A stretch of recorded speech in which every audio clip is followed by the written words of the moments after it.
Numa caixa estão 5 bolas indistinguíveis ao tato, numeradas de 1 a 5.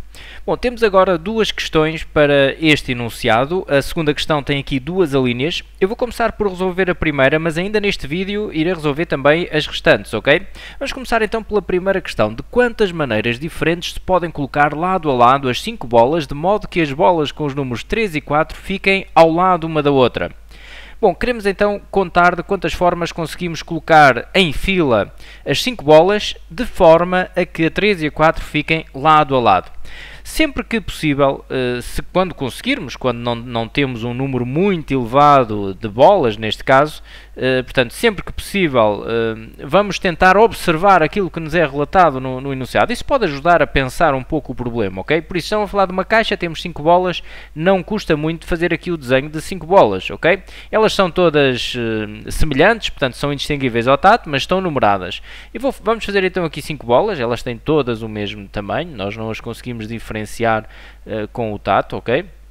E vamos colocar números então nestas bolas. Temos aqui a bola, por exemplo, com o número 1, depois temos aqui a bola com o número 2, aqui com o número 3, por exemplo, aqui com o número 4 e aqui com o número 5.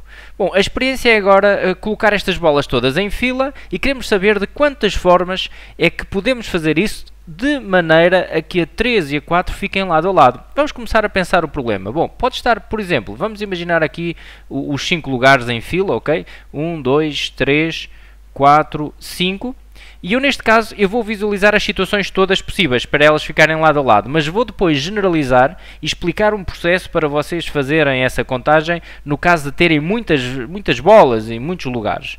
Bom, então nós podemos ter aqui a bola com o número 3, aqui na primeira posição, e aqui a bola com o número 4, e assim estão lado a lado. Vamos contar as situações que nos interessam, elas estarem lado a lado. Bom, mas podem trocar também uma com a outra, não é? Bom, mas isso vamos fazer 2 fatorial e trocamos uma com a outra e ponto final. Vamos ver, em primeiro lugar, de quantas maneiras é que elas podem estar lado a lado. Bom, elas podem estar assim ou então podem também estar de outra forma, em outra posição. Podem estar, por exemplo, andar uma casa para a frente, cada uma delas. Pode estar aqui a 3 e aqui a 4. Claro que nesta situação também podem trocar uma com a outra. Bom, nós já sabemos que um ou é um mais, ok? Nós vamos ter que adicionar estas situações. Mas ainda temos outras situações, temos outros ous. Elas podem estar também em posição, como eu vou indicar agora. Pode estar, por exemplo, aqui a 3 ou aqui a 4. E aqui a 4, aliás. Ok? Vamos ter também aqui um mais. Ou ainda, podem estar em outra situação. Podem estar aqui, pode estar aqui a bola 3 e aqui a 4. Ok?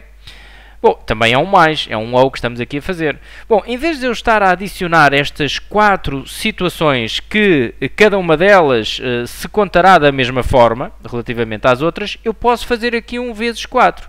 4 vezes, porque eu vou ter 4 situações idênticas onde elas estão lado a lado. Portanto, este 4 que aqui está vai contar, vai garantir que estamos a contar todas estas situações diferentes onde elas podem estar lado a lado, ok? E agora vamos pensar apenas em uma delas. Por exemplo, eu vou pensar aqui na primeira situação e vou pensar no que eu já disse há pouco. Elas podem trocar entre si de lugar, continuam lado a lado. Então vou fazer um 2 fatorial. 2 fatorial troca as duas bolas entre si, a 3 e a 4. Mas eu tenho mais bolas aqui distribuídas, tenho as restantes. Então vou fazer com que as restantes também troquem de lugar umas com as outras, ok? Porque elas também podem estar trocadas umas com as outras. Por isso, 3 fatorial, para trocar as 3 bolas umas com as outras, as que sobram, ok? Bom, isto iria acontecer em todas estas situações, daí este 4 vezes. Bom, e agora vamos fazer a conta. 4 vezes 2 fatorial dá 2, 3 fatorial é 3 vezes 2, vezes 1, e portanto temos 4 vezes 2, 8, 3 vezes 2 vezes 1 dá 6, 8 vezes 6, 48, ok? Bom, agora só para dar aqui uma dica, como é que nós poderíamos contar este 4, estas 4 posições, no caso de termos muitos lugares, ou então muitas bolas que queríamos juntas? Bom, poderíamos fazer o seguinte, este 4 resulta aqui pode resultar desta análise, fazendo n menos p mais 1. Bom, o que é este n, o que é este p?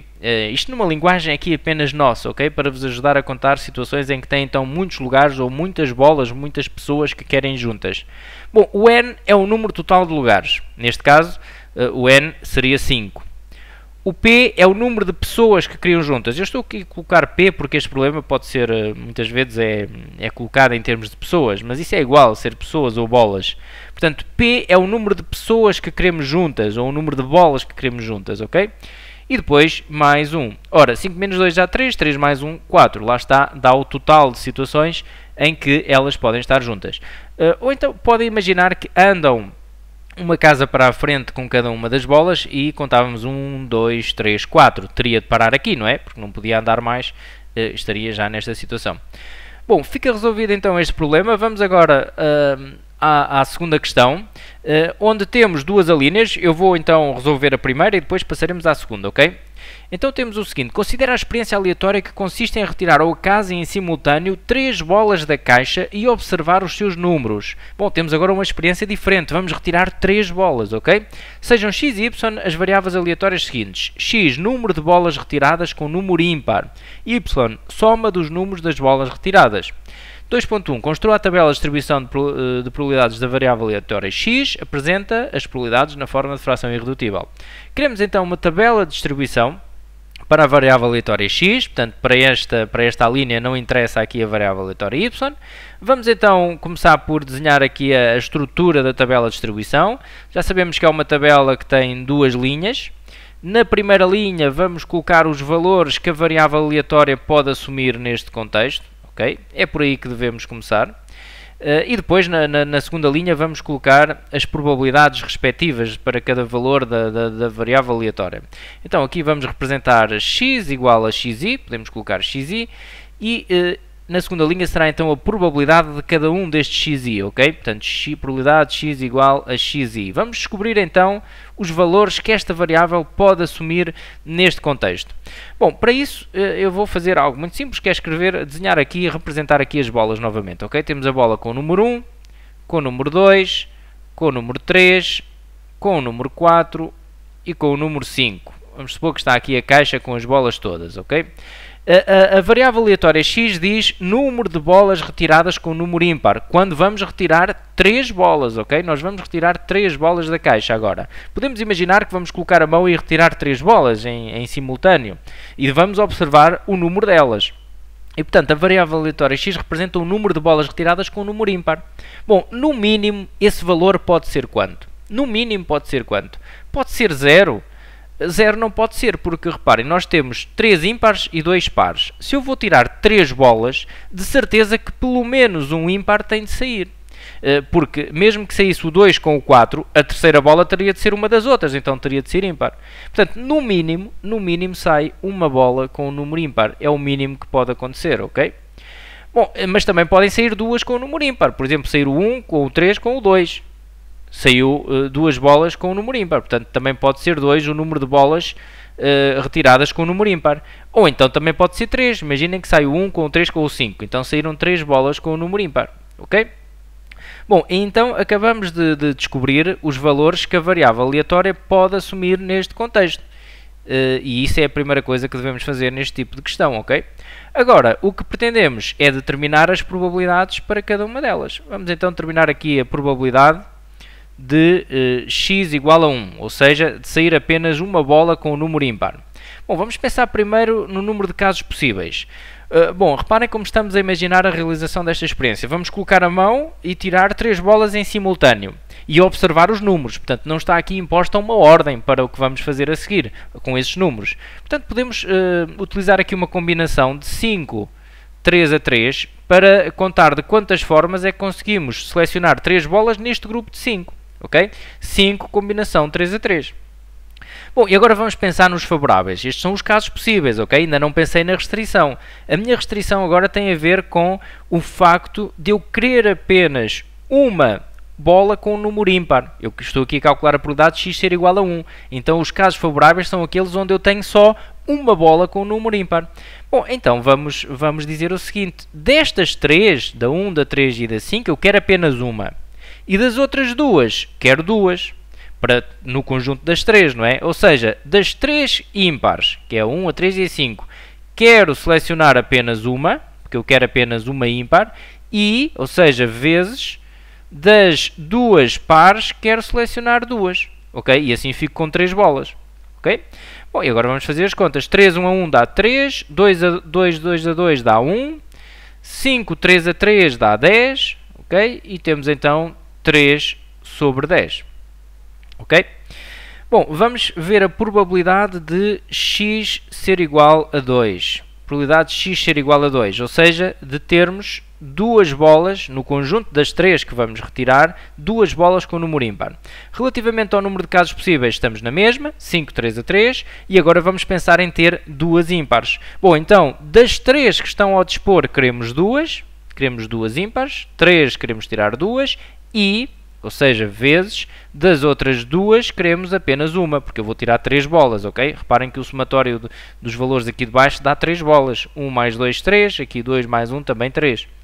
Bom, então temos 3, 2 a 2 dá 3, 2, 1 a 1 dá 2, 3 vezes 2 a dividir por 10, vamos colocar em fração irredutível, portanto podia fazer 3 vezes 2, 6, 6 com 10 depois simplifica e ficamos com 3 sobre 5. Podemos também simplificar este 2 com este 10 logo, dividir por 2 no numerador e denominador e ficava aqui 1 e aqui ficava 5, ou seja, 3 sobre 5, ok?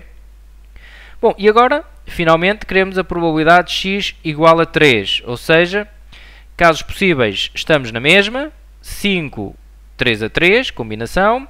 Casos favoráveis para termos 3 bolas com número ímpar. Então, das 3 que são número ímpar, queremos retirar as 3 e, ou seja, vezes, das 2 que são número par, não queremos nenhuma. Ok, podemos não escrever esta combinação 2, 0 a 0, ok? Mas para estar na mesma estrutura de pensamento das anteriores, podemos pensar das 2 quero 0. Ora, 2 combinação de 0 a 0 vai dar 1, ok?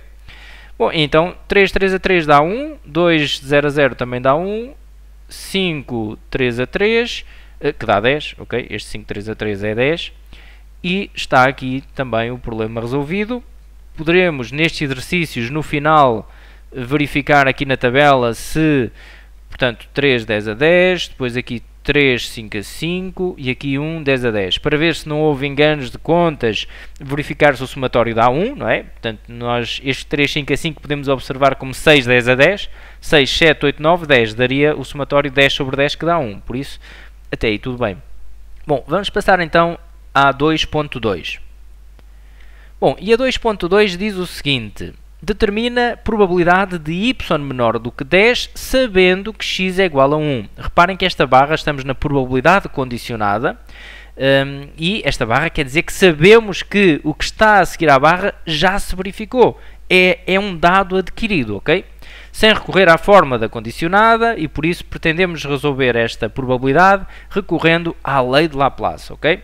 Recorrendo à lei de Laplace, ou seja, nós vamos determinar a probabilidade de y menor que 10 sabendo que x é igual a 1, recorrendo à lei de Laplace, ok? Número de casos favoráveis, portanto vou aqui abreviar, número de casos favoráveis a dividir por o número de casos possíveis. Ok? Bom, mas vamos seguir estes passos que nos são indicados aqui no enunciado. Mesmo que não fossem indicados, é aconselhável para uma resposta deste tipo ficar mais completa, seguir estes passos, ok? Mas aqui está facilitado o trabalho. Vamos responder a cada um destes pontos e fica dada a resposta, ok? Então, começando aqui pelo primeiro, qual é o significado desta probabilidade no contexto da situação descrita? Bom, reparem que a variável aleatória x é o número de bolas retiradas com o número ímpar. E a variável aleatória y é soma dos números das bolas retiradas. Portanto, é disto que temos de falar, ok? Então, o que vamos dizer é muito simples. Esta probabilidade representa o seguinte.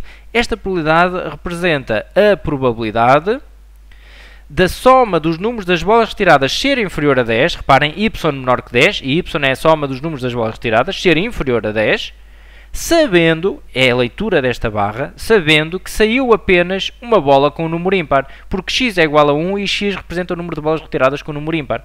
Portanto, é a probabilidade da soma dos números das bolas retiradas ser inferior a 10, sabendo que saiu apenas uma bola com um número ímpar, ok?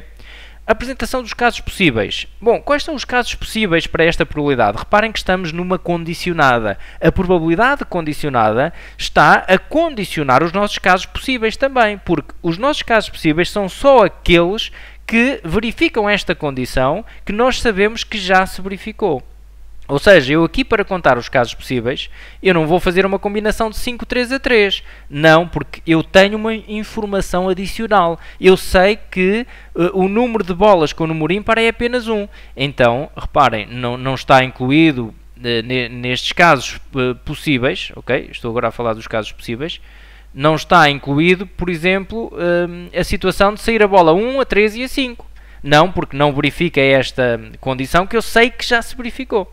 Então eu vou contar só os casos em que tenho apenas uma bola com o número ímpar, porque é isso que eu sei que já aconteceu, ok? Bom, então reparem, como eu tenho 3 bolas com o número ímpar e 2 com o número par, para eu ter apenas uma bola com o número ímpar, as outras duas têm que ser o 2 e o 4, não é? Bom, então fica simples, pode sair a número ímpar 1 com o 2 e com o 4, a número ímpar 3 com o 2 e com o 4, ou então a número ímpar 5 com o 2 e com o 4. E realmente são apenas estes os casos possíveis, ok? Os casos possíveis são então sair o 1, o 2, o 4, o 3, o 2, o 4, ou o 5, o 2 e o 4, ok? São os casos possíveis sabendo que saiu apenas uma bola com o número ímpar, ok? Bom, e agora vamos então ver os casos favoráveis.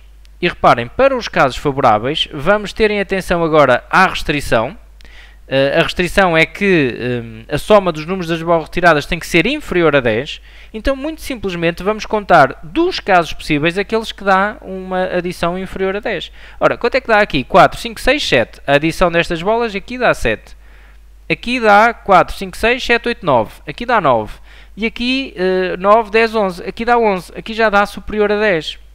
Então não é favorável àquilo que nós queremos. Então, dos casos possíveis, que são estes 3, os únicos que são favoráveis a y menor do que 10 são estes dois, ok?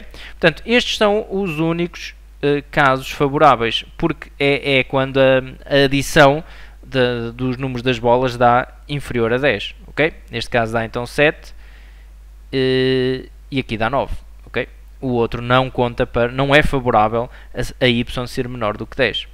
Bom, então temos tudo, porque se nós temos os casos favoráveis e se temos os possíveis, então podemos determinar a probabilidade, ok? A probabilidade de y ser menor do que 10, portanto, sabendo que x é igual a 1, dá 2 em 3. 2 em 3, ok? 2 casos favoráveis, 3 possíveis.